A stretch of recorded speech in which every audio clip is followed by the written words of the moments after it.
民以食为天，中国人从以前开始就是最重视食的民族。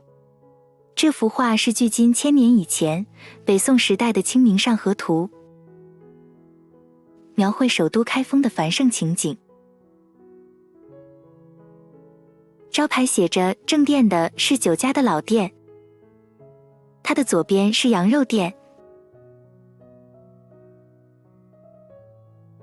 到了新酒的广告旗帜，桥上是食物的排档。小酒馆乃至高级料理的繁荣，难以想象这是1000年前的繁盛光景。平民的食文化在这个时代已经深植。如果说平民已经这么会吃了，那皇帝就是美食家也就不奇怪了。清朝的乾隆皇帝是有名的美食家。袁枚写了中国料理圣经《随园食单》。袁枚是18世纪乾隆时代的人。味要浓厚而不油腻，味要清鲜不可淡薄，可说是洞察味觉真髓的文字。这书目收录材料、调味料、调理方法等，差不多齐集了当时中国料理的相关信息，展示了深厚的饮食文化。歌不正不食，这是孔子说的。刀工是调理的基本技术，首先是丝，材料是猪肉，肉平切开成片，然后切细。中国人会用这把大的菜刀做各种切法。片的材料是竹笋，这种样子的先切成2块，就这样全部切成均等的样子。调用莴笋头来示范。秘诀是先将表面的形状修正好。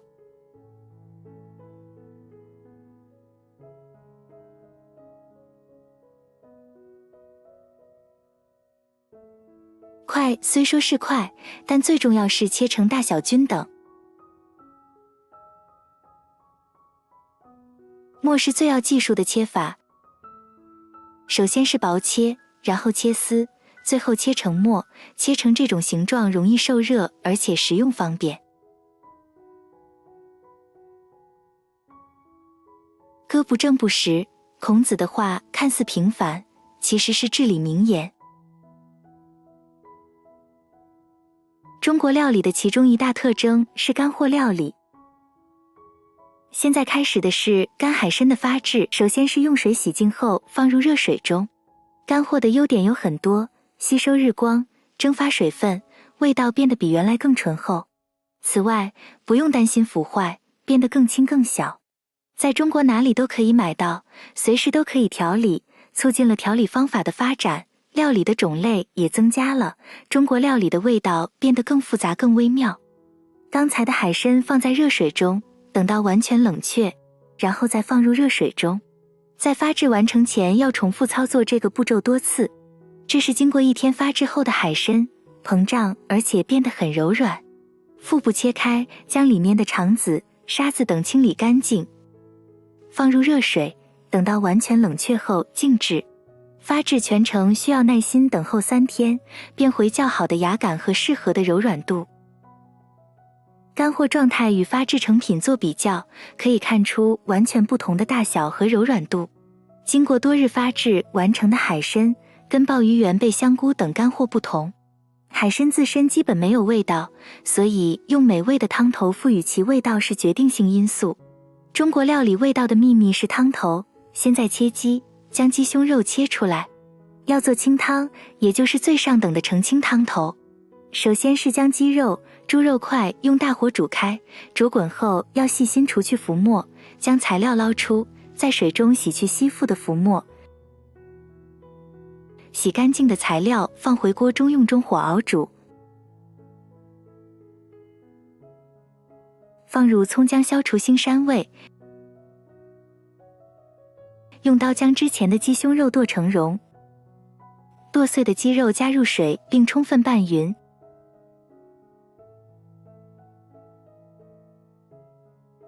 然后加入葱、姜，取出材料后，在汤中加入盐、酒调味，倒入拌好水的鸡胸肉，这是制作清汤的要点。鸡胸肉会变成美味的汤水，就不用说了。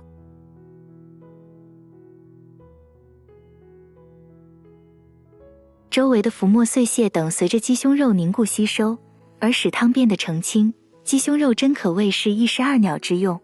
现在开始降为弱火，用弱火煮是制作清汤的另一要点。这清汤是燕窝、鱼翅等高档菜式不可或缺的汤头。左边的是清汤，右边是毛汤。上面的奶汤是以同样的材料用大火煮制的汤头，颜色和味道都浓厚，通常在烧煮的料理上使用。虽然制作汤头的所用调味料是只有盐和酒，但中国的调味料当然不止这些，所以说中国是调味料王国并不为过。中国是这些材料的发源地，历史非常久远。2500年前，孔子有说不得其酱不食，是说食物如果没有合适的酱料和调味品，概不进食。这是压榨大豆油的地方，酱油之所以会深植于中国式生活，那是因为跟油类兼容性很好，中国人是利用油类的天才，虽然用油量大，但食品不会觉得油腻，是因为中国人对火的利用别具匠心。代表中国的酒店，北京饭店，到现在为止的基本的调理画面全是在这里的厨房拍摄的。现在再来看看厨房中的细致技术。首先是炒，大火快炒是中国料理的基本调理手法，料理的是鱼香肉丝。莴笋头和猪肉一样切成丝，泡椒切成粗粒，按照用量将材料放在盘中。猪肉用酒、盐、胡椒、蛋液、水淀粉拌匀。拌水淀粉是为了让材料的本味被包裹好，不会流失，且舌感嫩滑，成为便于烹调的肉。蔬菜方面，混入酱油、酒、胡椒、醋、砂糖、盐、水淀粉和汤头。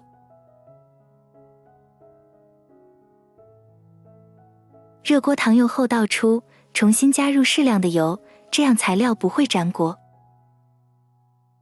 北京饭店使用的是油质轻薄但香气十足的花生油。首先炒肉，中国料理的锅很便利，差不多全部料理都可以用这一个锅完成。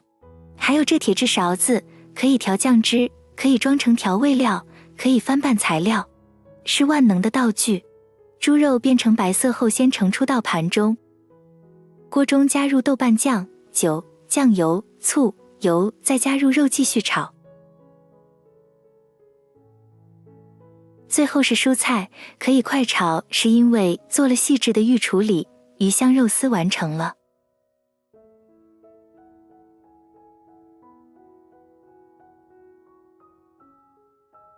菜名的由来源于胭脂中发酵的泡椒带来了类似鱼的味道，使用完的锅用吹熟，在水中轻轻洗去油污。接着是爆，基本跟炒差不多，但是用大量的油和高温烹调。猪腰切开后，去除里面的白色筋膜，为了容易受热和入味，斜刀切出细缝。虾切成2片，去除虾肠，然后用水洗。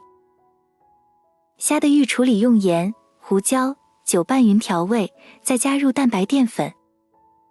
猪腰的底味用盐、胡椒、酒、水淀粉、素粉拌匀。蔬菜用盐、胡椒、砂糖、酒、醋、水淀粉、汤头拌匀。这样精巧的预处理，是炒制菜式可以快速完成的秘诀。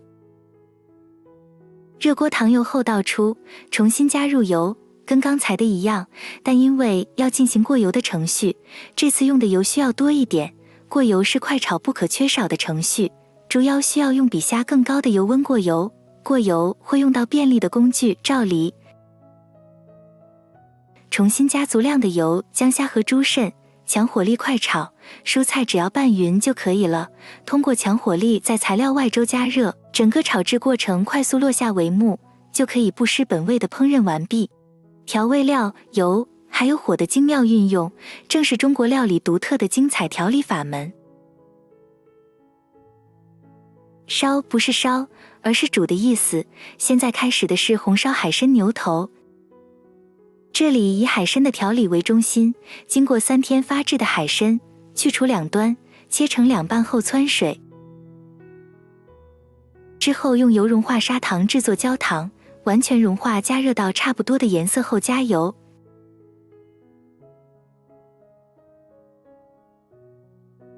之后将海参的主汁、牛头肉的主汁和焦糖混合后加入油中，之后在主汁中加入奶汤，将预处理的胡萝卜、莴笋头等蔬菜煮制。现在撒入的是鸡油，捞出蔬菜后煮海参，加入酱油，煮得差不多后加入水淀粉勾芡，水淀粉逐渐加入是好看的要点。海参可以降血压防老化，不单是海参，在中国，食物就是药的想法，也就是日常的食物本身就是药，以预防疾病。医食同源的确是表现了中国人对食的哲学，正是东亚独特的调理法。现在开始的是蒸桂鱼，桂鱼是美味的淡水鱼。烧过水后，细心刮干净表面，这样的话底味更容易进入，而且更便于食用。用胡椒、盐、砂糖、酒调味。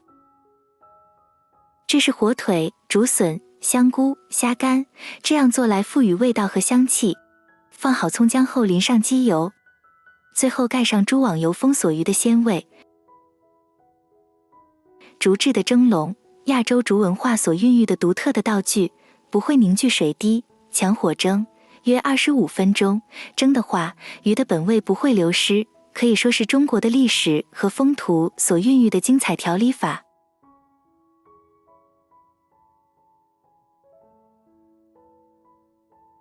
这里是广州的中药房，在中国各地深植医食同源、药食合一的饮食哲学。这架子上排列的汉方药，本来都是料理素材。很久以前不老长生、天人合一的道教思想，在中国的民间不断流传。汉方药因为那样的想法变得更为繁荣。以强身健体为目的的汉方料理药有很多。让我们在北京饭店的厨房看看其中的桂圆炖鸡肉汤。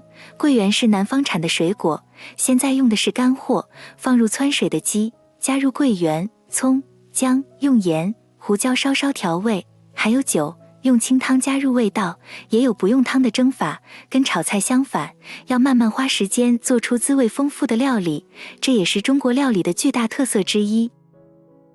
这个独特的锅具叫气锅，锅内有排出蒸汽的孔，蒸的时候为了不让蒸汽外泄，要用布巾之类固定锅底，这样一直冒出的蒸汽冲到锅盖上变成热水。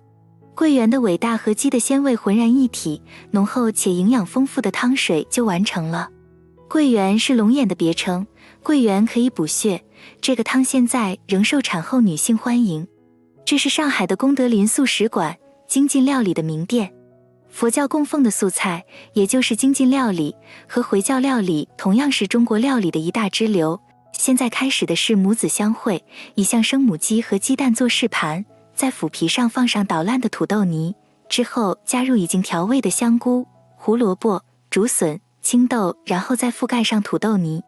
这里的厨房，肉和鱼，还有气味强烈的蔬菜全部不能使用。然后将腐皮卷起来，这是鸡的身体部分，这是用同样材料做的脖子部分。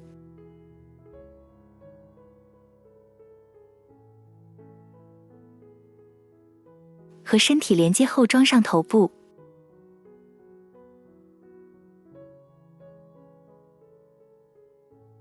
翅膀用牙签插上，形状就出来了。为了不让形状被破坏，用罩篱盛着，低温油炸，给不容易受热的头部细心浇油。炸好后浇上芡汁就可以了。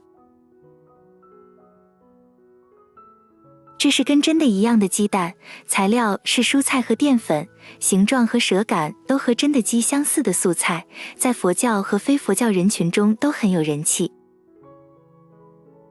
中国的食世界由多种特征所构成，首先是酱油，还有发酵调味料和极为丰富的香辛料，创造出复杂的鲜味，然后是灵活运用材料的烹饪技术，尤其是悠长的历史传统所传承的对油和火的精妙使用技巧，在世界上是无以伦比的。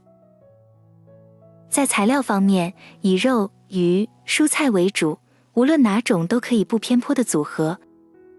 发达的干货提升了料理的品种，诞生了高度调和的味觉享受。中国之食将人们的生活和地方风土结合在一起，展露出厚重的历史感和宽广无边的灿烂饮食文化。